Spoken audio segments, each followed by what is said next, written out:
NewsNation's Elina Shirazi joining us live in D.C. Elina, what are we tracking tonight? Natasha, good evening. Good to be with you. NewsNation has learned that Vice President Harris did meet with and interviewed 3 of her potential running mates today. We know there's Senator Mark Kelly of Arizona, Minnesota Governor Walz, and Pennsylvania Governor Josh Shapiro, as you mentioned earlier. We know today's meetings follow her sit-down interview with Transportation Secretary Pete Buttigieg on Friday.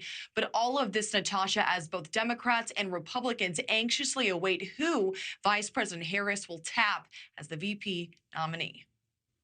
The Harris campaign targeting new voters today, launching its Republicans for Harris grassroots campaign aimed at GOP voters looking for an alternative to Trump.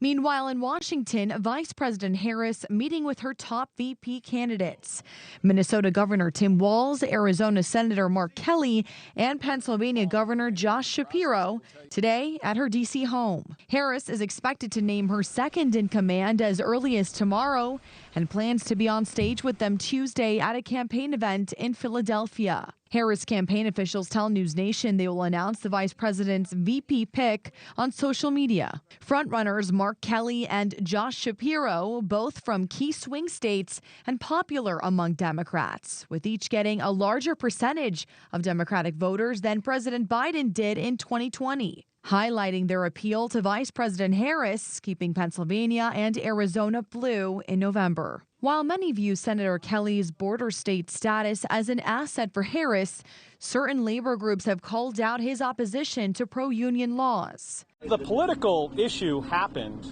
months ago when, after months of negotiation, many of us, working together on a plan that had the support of the majority of the United States Senate. This is when it became political, is when the former president decided that he wanted this as a campaign issue. And in the Keystone states, Governor Shapiro is known for targeting the Trump administration when he was a chief law enforcement officer. He's tried to portray himself as a moderate in a state the former president won in 2016. His critics, though, have questioned his stance on war between Israel and Hamas. It's not freedom to tell people they can go vote, but he's going to pick the winner. That is not freedom, and that is what we have to stop. And again, we're expecting Harris to announce her VP candidate really at any moment now, Natasha. But meanwhile, she and former President Trump remain at odds over the next presidential debates. When and where? We know the Harris campaign calling Trump a coward and said he was, quote, running scared for wanting to move the previously planned September 10th debate on ABC to Fox News a week earlier. Natasha. Will we see this debate? So many people asking. Elina Shirazi live in D.C. with that. Thank you.